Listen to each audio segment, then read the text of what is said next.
The following presentation is a production of Ride the Wave Media. Hello, witches and wizards. Welcome to Practically Magic. This is Courtney Pearl, pagan witch, card reader, healer, spiritualist, Celtic priestess, teacher, artist, and mystic seeker. I have been discovering the true and real magic, and I wish to share it with you, with the world. We're going to start today's episode by pulling a card. Today's episode is going to be about cycles and the Pagan Wheel of the Year and cycles of healing. So I'm calling it the Wheel of the Year episode, and I am going to pull a card from the Gaia Oracle deck that I have just received. I know I've been saying that a lot. I have a new deck. The truth is, I have been getting a lot of new decks lately. And I do have my own little cleansing ritual when I have a new deck to play with or to use for divination purposes, especially for my tarot decks, which I hold in high regard. So if you receive a new deck that you are playing with, it's a good idea to do your own cleansing rituals, cleanse it of all of the past energy that it's interacted with, and to find a way. I use Reiki to cleanse it. Sometimes with my tarot decks, I really want to get a personal imprint of my energy with the cards. And so I will actually put them under my pillow and sleep with them for a little while. Lucky tarot decks that get to sleep with me. Yeah, for today's episode, I'm pulling from the Gaia deck because it symbolizes Gaia is like the goddess of Mother Earth energy. And so I think because we're talking about the wheel of the earth and natural cycles, Gaia is a perfect symbolism to incorporate into our episode today. The card that I have pulled is the evolution card. So it says here on the card, earth changes, climate change, transformation. That's been coming up a lot since January. Transformation. We're in a time of transformation. The imagery on this card it's the sun with a very faint silhouette of a landscape, maybe trees or mountains. It's not very clear what the silhouette is because it's like the silhouette, it's the shadow. And it's interesting because there's one sun, one bright sun, and then there's two reflections of that sun. So 3 orbs of light total in this image. And it kind of looks like when you're looking at a sunset, but you don't want to look directly at the sun. So you squint your eyes, and in your squinting eyes, you can kind of see the reflection or the like image of the sun in your eyes. And so it looks like there's 3 suns instead of 1. And it's interesting because the second one, the middle one, looks as though it is surrounded by a ring of spirals in this image. And I love that because what we're going to be talking about today has a lot to do with cycles. And in the Celtic symbology, that is often represented as spirals. You will see a lot of spirals in Celtic art, Celtic symbolism. And spirals are very personal to a sort of Celtic healing tradition because it helps to represent the idea that we are not on a linear line. We like to think we are. We like to think of time as linear. We like to think of us as moving constantly forward in our lives. Like we leave the past behind us. We're in the present. And then there's this line ahead of us that we're on, this trajectory that we're on, this path. But the truth is our paths are much more cyclical and look more like a spiral than anything else, because you are going to constantly run into patterns in your life. You are going to constantly see how patterns play a part in who you are and how you deal with life. And a lot of times we do feel like we are back in the same position we were already in at another point in time. People often see this when they're in relationships, when they're looking for love. They'll see that like the relationships that they are having constantly seem to navigate similarly. A lot of people are trying to break out of patterns because they're toxic or sabotaging and they're not congruent with what they really want. These cycles and patterns are incredibly powerful. And it goes really perfectly with the theme of this card, which is evolution. We cannot evolve without those cycles. We cannot see our patterns without the pattern. Patterns repeat themselves. But the good news is you're never in the exact same place again. So even though you feel like you're in the same place, like you've gone through this cycle before, and maybe it's like, oh, I'm at this point in a relationship and now it feels just like past relationships. Why do I keep doing this? Why do I keep finding partners that do the same things or treat me the same way when I'm trying to find something different? And the truth is that happens so that you can look at that and reflect on that. But you're never in the exact same place again because truthfully, it spirals upward or spirals downward. You're never in the exact same place. So if you're raising your vibration, you are spiraling up. It's kind of like leveling up. If you want to see it that way, it's like you're hovering over the same place you were in before, but you're not in the same place you were before. You're hovering over it. You're looking at it from now a completely new perspective. Hopefully that's a higher perspective. I've been here before and I know exactly what this is. I know exactly what I'm doing, rather than, oh, here we go again. I'm totally lost and confused and I have no idea what to do. But if it's not a trajectory upward, it might be a trajectory downward. And then it's another opportunity for you to see that, wow, what I'm doing is clearly not working. I am not evolving the way I should or want to. So even that is a good thing. Even that can be spun to see it as, wow, this is an invitation. This is an invitation for change. I need something different. I need something new. And if you're in that kind of position in life, you feel like there's patterns you are just stuck in and you just do not feel like you can break forward, I'm going to highly recommend emotional processing because it is one of my favorite modalities for helping people to get unstuck and to realize what really is the deeper invitation going on. And that card is so perfectly aligned with what we're going to talk about today because cycles are so important in healing work, in magic work, in whatever work you're doing. When it comes to self-work, you cannot ignore cycles.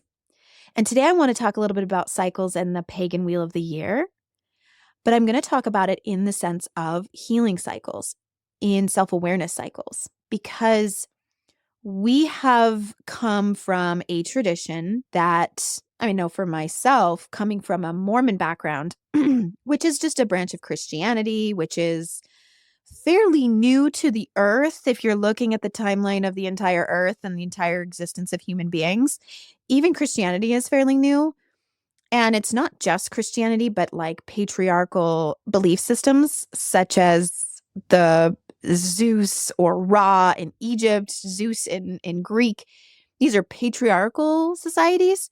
And in that come from, there is a very masculine come from. And that sort of tends to reiterate to us humans that we are separate or different or maybe even above all of the natural things of the world.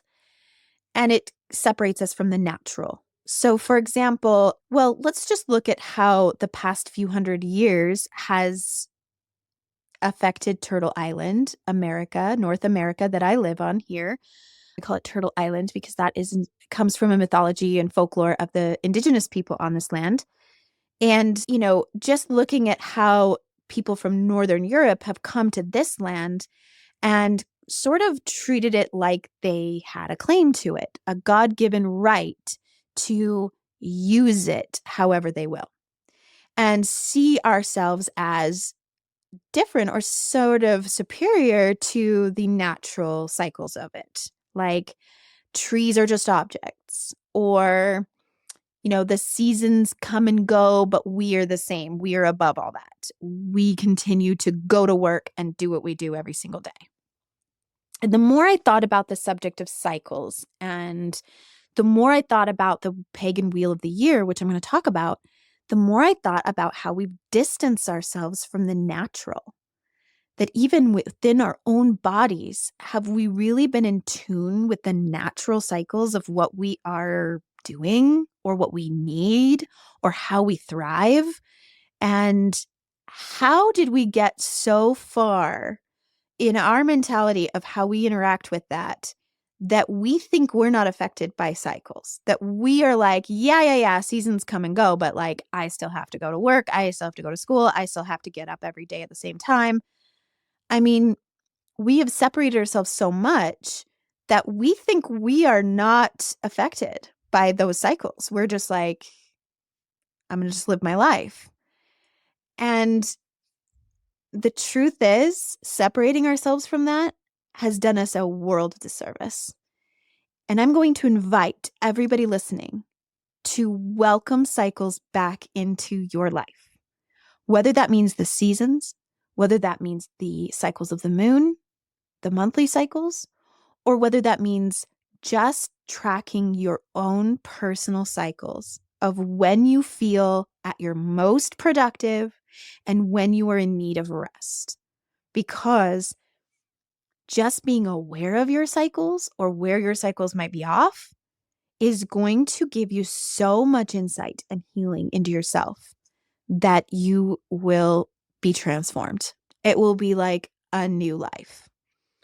And so I'm going to talk about it in terms of the Wheel of the Year. So whether you're a pagan or not, it doesn't matter, because as I always say on my show, these are things that help you live a magical life. And I happen to resonate very deeply with the Wheel of the Year because it helps me understand what the ancient peoples, before we considered ourselves separate from the earth and the seasons and the kin of the animals and plants, when we considered ourselves part of all of that, part of that web and interconnection between all living things, this is what our bodies would naturally want to do, is be a part of that. So that is where the Pagan Wheel of the Year comes from. And it marks these holy days, which I think is much more productive to us than, let's say, getting a dart and throwing it at a calendar and then being like, that's the day we're going to celebrate love. I'm not sure the historical implications of like St. Valentine's Day or St. Patrick's Day or these other holidays that we tend to celebrate in our culture now. But I think some of them do coincide with the ancient holy days. And I think some of them are, again, sort of random. So hear me out. We're going to go through the Wheel of the Year. Today, on the day that this podcast is going to be released, I hope, if I've planned it all out right, is actually the first day of spring, which we sort of mark those in our lives in the more modern culture. We kind of just tend to go, oh, cool, it's the first day of spring. That's nice. And then move on. But in the Pagan Wheel of the Year, these are very holy days. These are very significant days to the clan, to the community, to the culture, to what's going on in our lives. Even if some of the things that they did in ancient times, we don't necessarily have to worry about. They still need to be respected. So we have the first day of spring, but actually the Pagan Wheel of the Year starts on November 1st. So we're starting actually with Samhain, which is November 1st. And I'm going to kind of integrate some story time into this as we talk about it. So I know in our podcast episode last week, I talked about Ostara, which is where the term Easter comes from, and rebirth. And we're going to talk a little bit more about that. But Samhain starts in Welsh, it's Calan Gaeaf. I might not be pronouncing that exactly right, but I'm trying. I've been learning Welsh for quite a while now, but I'm not very fluent. I'm not good at it. So I'm just trying to pronounce it correctly. Samhain is November 1st. It's kind of where Halloween comes from. October 31st is celebrated as Halloween. But Samhain is the third of 3 harvest holidays. So it starts a new year. It's the year when the last of the vegetables and fruits are harvested. And especially in a Celtic tradition, it is one of the in-betweens. It's not an equinox and it's not a solstice. So it's not a sun or solar holiday or holy day, but it is significant because in the Celtic tradition, and maybe many other traditions around the world, but I know from my studies, Celtic tradition, it is significant to honor the in-between stages. So it's not a solstice or an equinox, but it's in between those. And we understand in between spaces to be very sacred because it's like the veil thins between our world and other worlds. The Fey world, the other world, Anuvan, or even the world of the spirits, where we go after we die. So those are the reasons why that Halloween is considered to be like a thin space. So there's a lot more spookiness and hauntings in that time. But it's actually a very sacred holiday. It's not just a day for spooky things, demons and witches. So we move into, from Samhain, we're moving into then the winter solstice, which is December 21st, 22nd. And obviously it is probably historically the reason why Christians decided to celebrate Christ's birth at that point in time. Because historically, pagans and indigenous cultures before Christianity all over the world were already celebrating the longest night of the year. That was a year that they would mark as a day of the darkest or darkness or sending into darkness. And then that is the day when they celebrate the return of the light. So a lot of solar symbols like circles, spirals, the Yule log, these are symbols that you will see are even pre-Christian. The Christmas tree, for the most part, is still much more pagan than it is Christian. I know that we love to take symbols that were already there during that time of the year, and Christianity has sort of liked to, oh, well, actually, the candy cane is the shepherd hook, and it means the shepherds that came to see Christ when he was born, blah, blah, blah. So we like to manipulate those symbols and try to make them as Christian as possible. But the truth is, a lot of them were pre-Christian. A lot of them were pagan in origin. Inviting a tree into your home and decorating it, that is definitely pagan centered. Has to do with honoring the trees that stay green throughout the winter and even dispelling spirits that come in the darkness, things like that. The wreath, making a circle out of those greenery, was a symbol of the sun, and it was again an invitation to bring the sun back. So before, maybe the early peoples of the earth were a little concerned when the darkness came that the light wouldn't come back. So they came up with ceremony and ritual and practices that would be inviting the sun back at Yule time. So from Yule, we go into spring, and we have Imbolc. Imbolc is the holiday that's celebrated on February 1st. It's in between the solstice and the equinox. So it is, for a lot of traditions, it is the beginning of spring, even though it isn't technically spring equinox yet. A lot of those traditions would start to celebrate the return of spring. This is when we start to talk about the sun returning and the wildlife returning to life and the buds growing, and the full moon of that season is called the moon of germination because we're germinating the seeds. Either they're allowing seeds to start in their homes, indoors, or you might be planting bulbs in the earth before it has completely thawed to get ready for spring. So that is the time of St. Bridget or the goddess Bridget. There is a lot of traditions and folklore that happen to mark that holy day and occasion. Then we move into the spring equinox, obviously Ostara. So happy Ostara today, if you're listening on March 19th, because that is supposedly the first day of spring in 2024. And we're going to talk a little about the traditions that happen at this time of year.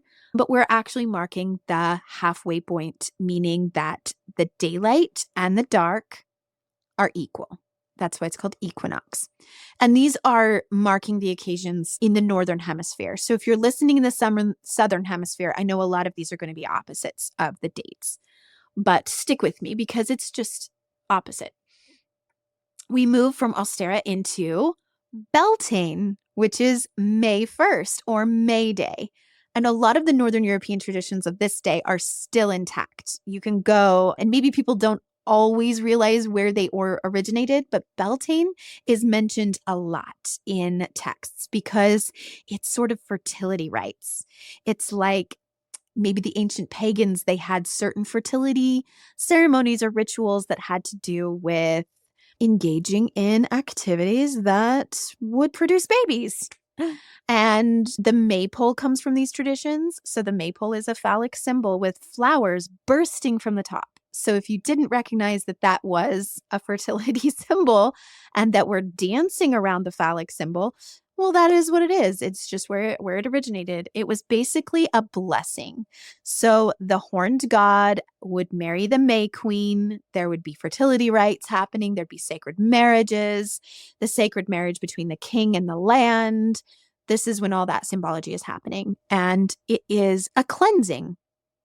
A lot of bonfires are lit, and they would bring the cows and sheep from one field or pasture or from their indoor enclosures, their stables, and they would bring them out into the herds, out into the pastures. So this is when they bring them out into the fields and they pass them through the bonfire so that they're cleansed with smoke. And this is a spiritual cleansing, and it's also a practical cleansing because the smoke would kind of cleanse the parasites off of them and whatever, might be living in their fur. So all of this is happening at Beltane, May Day, welcoming spring, welcoming warm weather, welcoming sun. And then we move into summer solstice, which is, again, the longest day of the year. This is when we celebrate the sun. And this also marks so a lot of those are the planting seasons when we go from Imbolc to Ara and then into Beltane. These are planting seasons. We're planting seeds. We're planting crops. We're bringing our livestock out into the fields. And these mark those occasions because that was really important to Indigenous peoples all over the world. These are occasions that need to be marked because our survival of our village, of our clan, actually depends on that. So they're marking these occasions because they're actually offering these things up to their gods, to their deities, and saying, please bless the land, make it abundant, make it fertile so that our village can live another year. And then after summer solstice, we go into, which is Lunesta or Lamas. I'm not sure if I'm saying that totally correctly. So if you are Indigenous, like Celtic, Ireland, and Scotland, you can correct me on how I'm pronouncing that. Then we move into August 1st, which is Mabon. Now, it's not originally called Mabon. That was actually a pretty new term. And there's a lot of Welsh mythology that comes with the story of Mabon. And Mabon has nothing to do with August 1st or that holiday. That was more of the founder of the Wiccan religion kind of gave it that name. So there's some debate on whether or not it should be called that, but otherwise it doesn't have a name. So I prefer to just go ahead and call it that. Mabon is August 1st, and that marks the summer solstice starts the first harvesting season. So there are 3 harvesting holy days, and that is when we start to harvest. So in the summer, we're harvesting berries, we're harvesting peas, we're harvesting all of those fruits and vegetables that come into season at that time of the year. And then August 1st, we're starting to harvest the apples, the apricots and peaches. They start to, come into season during that time at the end of summer. And then we come back into Samhain again, and we have gone through the full wheel.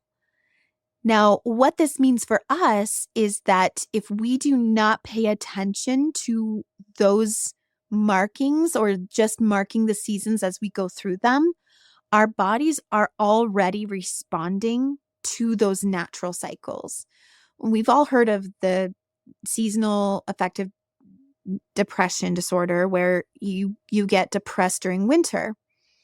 And that might sound like a terrible thing, like an affliction that you get during winter. But actually what is happening is your body is responding to the natural cycles of hibernation in winter. And I like to refer to the word depressed as deep rest.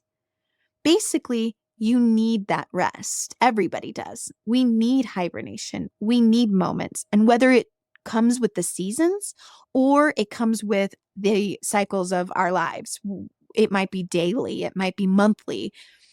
But to be able to understand that our bodies naturally need moments of rest when we're not as productive and we're just living off of the harvest of our more productive season, that is a natural cycle. I love there was research done with trees. I was watching and reading about this where they were injecting certain hormones into trees, like certain chemicals that make the trees continue productivity, continue their growth season. Something like steroids for trees. I'm not exactly sure. But the research was showing that can they force trees that are many hundreds of years old and go through their own growing seasons. That's what makes the rings in the tree trunks, right? We cut a tree and we can see the rings. Well, that's because there are seasons of growth and there are seasons of rest. And they were injecting these trees just to see if they could get the trees to continue their growth instead of stopping and resting. Well, the trees died because they figured out that the trees actually needed that rest. It's part of their natural cycle. It's part of what they need. So if constant productivity and expecting ourselves and each other and our entire society to be constantly in productivity mode does not seem entirely fair. If we're not honoring our cycles, we're not wintering, we're not allowing ourselves the moments of winter to happen where it's like, I'm going to permit myself to not require anything to be done for this amount of time. I'm going to just rest. I'm going to do nothing. I'm going to winter. Then we're essentially offering ourselves up to being sick, allowing disease. And I use that word meaning disease as an illness and disease meaning dis-ease. We are allowing that to happen. And that is why we get more sick. Our immune system is compromised. We cannot function properly when we are just in productivity mode all the time. That's kind of like not allowing the balance of life. So I'm going to do an episode on masculine and feminine energy and balancing those. And that's going to come into play a lot when it comes to that. But I just want to leave you with the idea that cycling is something you need to be aware of. Women tend to cycle with the moon. And I wish someone had told me that and explained it to me that way when I was a young girl looking at starting my own cycles. I saw cycles. I saw starting my womanhood and the kind of natural things that happen during that time. I saw it as a curse. And that's because most women do see it as a curse. It was called a curse for a long time. And wasn't until I was in my 30s that a naturopathic doctor offered me hormone therapy and said, I would like you to time your hormone therapy based on the phases of the moon. I want you to do these hormones during this time and these hormones during this time. And I want you to track when is the dark moon and when is the full moon. And that was the first time in my entire life I had ever been told that. And I thought, how sad is it that we're going through our life expecting ourselves to just pretend like every day is exactly the same, that we're required to get up and do the same amount of work every single day. And last year I met a woman who does these amazing holding space workshops. And she said, I purposely track my cycle to know when my time is coming and to plan a couple of days off. She owns her own business. She runs her own business. So she's able to do that probably more easily. But she purposely says, I am going to purposely do less on those days, not plan any special outings, not plan play dates, not plan work appointments, things like that, workshops, whatever. I'm not going to plan any of it during those 3 days because I want to spend most of my time in bed reading or taking care of myself or resting, because that is what her cycle needs. I have been studying the Avalonian cycles of healing, and in the Mythic Moon of Avalon book, she talks about marking each full moon with the mythology of the five goddesses in the Welsh mythology. And she says in February, that's the full moon of germination. You're germinating your intentions for the year.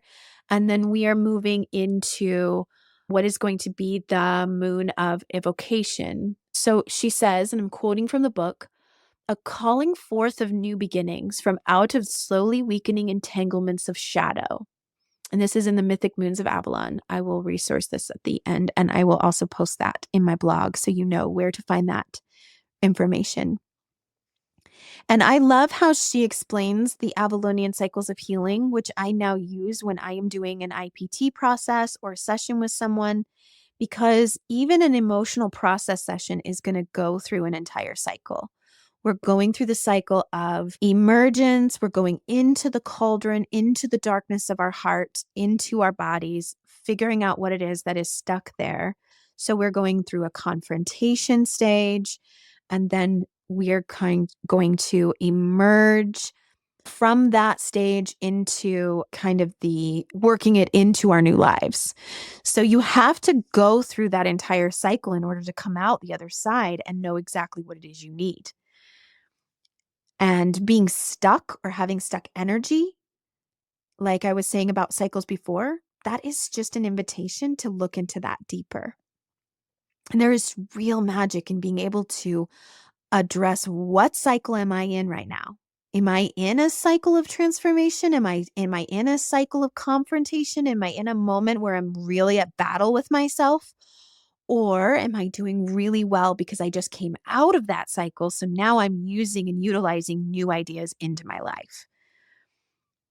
All right. So we've talked a little bit about those traditions and the cycles of the year and cycles of healing. What I did do today is I skipped story time.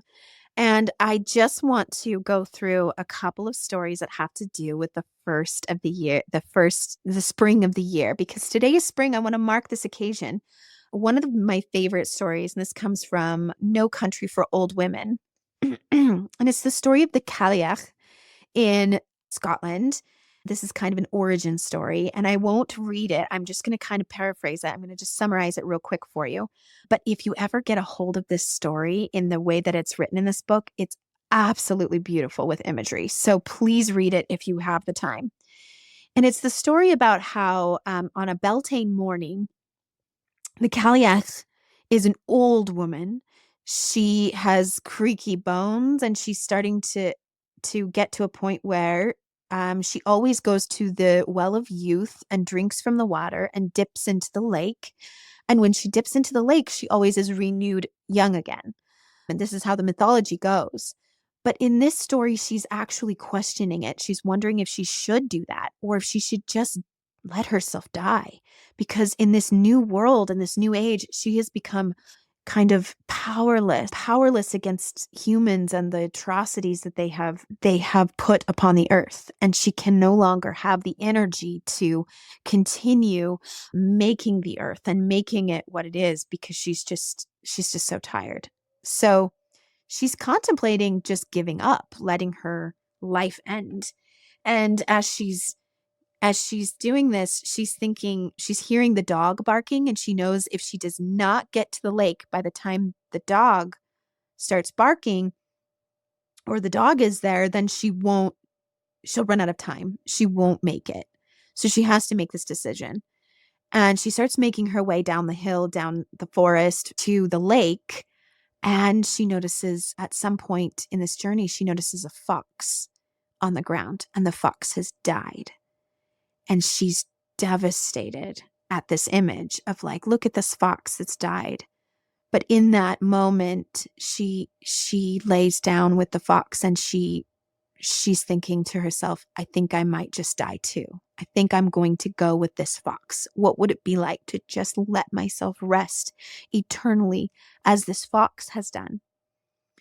And she in the last moments, as she's thinking about her worth and how she can contribute to the land, she decides to pick up this fox and carry it to the lake, that maybe she can't save the world, but she can make a difference for this fox. She can make a difference for this one thing, this one creature. And she picks up this dead fox's body, and her bones are old and creaking, and she doesn't even know if she's going to make it because she's almost too late. Her body is giving out. And she somehow gets herself to the lake, but it's too late because the dog is there. The dog is waiting, and it's baring its teeth. It's growling at her, and it's not going to let her pass. It's not going to let her get to the lake. And something happens where the dog is able to step aside and allow her past, and she goes into the lake, and she dips her entire body with the fox in her arms into the lake and emerge again, and she's whole and young, and the fox is young and alive, and she and the fox again are ready to go again, ready to have another life lived. And this is symbolic, just as the Christians use this time to think of Ostera, think of Easter and Christ's death and resurrection, that the stories of death and resurrection are far older than Christian tradition. We are constantly re-energized, and the traumas and things we have happen in our lives, they are like death. Winter and rest is a form of death. And if you're coming out of something very traumatic, something that broke you, something that absolutely devastated you, maybe it's a death that happened in your family, someone close to you. Maybe you lost someone. Maybe there's been an ending of a relationship, and maybe you've been struggling with addiction. Maybe you have a spouse that's struggling with addiction. There's some traumatic moment that happens in your life, and it is like a egoic death. It's allowing a part of yourself to die. It might be the part of you that thought nothing bad will ever happen to me because I'm going to make sure and control my life enough that I will never let something bad happen. And that bad thing that happened, it ends up being your death. A sort of death that you have to go through. And then the cycle brings you back around again to rebirth. And spring is a reminder of that. It's a reminder that even if a part of you had to die for you to move forward, you are going to move forward. Let that part of you die so that the whole of you does not die. And spring will allow you to renew again, to resurrect, to rebirth into what is now moving forward, your new life. So there is so much more to go on about that, but I hope that gives you an understanding of how to utilize cycles in your life, how to see yourself in cycles. And if you're not sure what cycle you're in, that's what people like me are for. Find yourself a person like me, a healer, a guide, a mentor, a life coach. There are a lot of people out there it is their calling to be that for someone. And it doesn't mean they're any better or more wise than you. It just means that is their predisposition to help you. I'm going to use this opportunity to invite you to practice in the traditions of Ostera in Easter, and to have a different kind of perception about it, that it's not just Christian based about Jesus and the resurrection, but that Easter can be a marking for you and what it means for your life. Maybe even writing down, what is it that you are emerging from?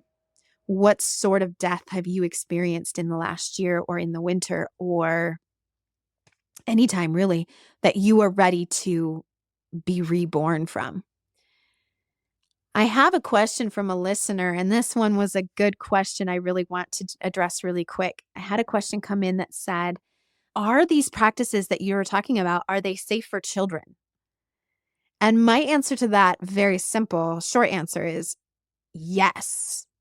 And my long answer is even better than that. I think they should be for children. I actually started this journey when I sort of walked away from the theology and the structure of Mormonism. That was hard for me because Mormonism is very organized. They actually have books for families to follow along with the scriptures and the lessons and whatever it is that they're doing at church and do at home with your kids and family. And there's a part of me, the teacher part of me, that loves that. I love that structure. So when I started to walk away knowing that that wasn't true and authentic for me, that the doctrine of that tradition was not right for me, the thing I was most afraid of was, what am I going to teach my kids? How am I going to offer them values and spirituality without some kind of structure or guide? And that is when I found, the Wheel of the Year, pagan practices, Celtic practices, Gnostic Christianity, secular Buddhism. The more I grasped onto some values that I really wanted to teach my children, the more I was like, not only is this great for kids, but I wish I had had it as a kid. And I wish that all kids were being taught this way. Because whether you're a Christian or whether you're Mormon or whether you're anything, these values are universal. And basically, they're teaching you how to listen to your own intuition and your own heart and to claim and own your sovereignty over your life, which is something I want my kids to have more than anything. No matter what their spiritual beliefs are, I want my kids to know that they have the power. They have connection to the divine, to whatever higher power that they believe in. And I did come across a book that I absolutely love, and it helps teach kids. It's called Circle Round. So if you are looking for practices for kids specifically, that's a good one. And I'll reference that later too. But absolutely, I have noticed that kids are far more receptive to some of these ideas that I'm teaching than even adults. And that's because they're not so set in their ways. I mean, when I'm teaching adults how to do magic, and I might even be, explaining to them how to create a spell, sometimes adults are like, oh, I actually used to do this when I was a kid. I used to take leaves and sticks and pine cones and whatever I could find outside, and I would put them in a bowl and I would mix them up and I would call it a potion. Well, that's already intuitively spell work. And we are just all returning back to what it is that we did when we were kids. So it's actually a lot easier to be a witch when you pretend you're a kid. So I invite all of you to try it. Just be a kid again. That's really all it takes. That's really all you're doing. And your inner child will love it anyway. They love that kind of stuff. So that's a great question. And hopefully I'll be able to address that even more as I go in future episodes, what I do with kids, what I do with my kids. But for now, because it's Ostara, please invite your kids to be working with the symbolisms of Easter. The dyeing of the eggs is just another invitation to talk about the magic of fertility, the magic of manifesting. And if you are from a Christian come from and you would like more of that, I highly recommend that you look up the story of Mary Magdalene when she goes to convince Tiberius Caesar about the resurrection. And he says something to her like, no way did a guy die and come back to life. That's as real as if that egg in your hand was red. And then how the myth goes is that she's holding an egg, and as he says that, it turns red. And I don't know if this connects to the Easter traditions, but I do love that story. And that's a great one to tell your kids as you're dyeing eggs, and you can refer to that story. So that's one that I love that comes from the Gnostic Gospels of the Gospel of Mary and the Gospel of Philip and Thomas. So tune in next week. We're going to do an episode on the cycles of healing, specifically about trauma in the body. So If you need a trigger warning ahead of time, we are going to talk about trauma, but we're going to talk about it in a broad sense, what has to do with how we hold trauma in the body. And I can't wait for that episode because it's fascinating to me and it's super helpful for anybody to understand their body a little bit better. Please don't miss my next Healing Through Art workshop is on March 28th. From 6 to 8 p.m. So if you live locally in Utah, anywhere in the Salt Lake Valley, it's worth coming over to South Jordan. That's where we do it. It is going to be an emotional process session. It's where we do a meditation, painting out shapes and colors, moving energy out of the body, and a little bit of guided journaling to help you with those cycles of emergence, confrontation. All of the cycles of healing are included in that workshop. So it's an amazing workshop, and I would like to invite all of you to come and join me. And let me know if you're a listener when you come and sign up to come, because I'd love to say hi. I am here to help you use magic in your everyday life to strengthen relationships, to heal, to prosper, and to thrive. If you would like more information on these and other subjects, find me on my social media, Instagram at prism_healing. On Facebook, I'm Courtney Pearl, or my Facebook page, Courtney Pearl's Prism Healing. Events for tarot for tips, healing through art, and my favorite for kids, Heart Smart Art, an immersive experience to raise emotional intelligence for children and adults. You can find all of those and register for them on my website at prism-healing.com. That is where you can book private sessions for healing, private card readings, and my blog has all of the resources for this episode and for all of my episodes. So take a look at my website. And on any of those platforms, if you would like to private message me some questions about magic, healing, energy, or even some personal questions about your life that you would like my insight on, please slide into my DMs and get me those questions, and I will feature them as a future questions from a listener on episodes. Some things that I mentioned in today's episode, you can look up Mythic Moons of Avalon by Jenna Tellendry, Circle Round, Raising Children in the Goddess Tradition by Starhawk, Diane Baker, and Anne Hill. And I would like to give a special thanks to Jess Blaine and his team for producing and managing at Ride the Wave Media, and all of the support at the Daybreak Business community. This time I'd like to give a special shout out to Fresh King Benjamin for support in helping me understand social media and giving me some tasks and getting me on track with all of that. I'd like to thank Daybreak Treasures Boutique for featuring me as an artist and for sponsoring my events. I hope to see you next time right here. Go do some magic, my witches and wizards.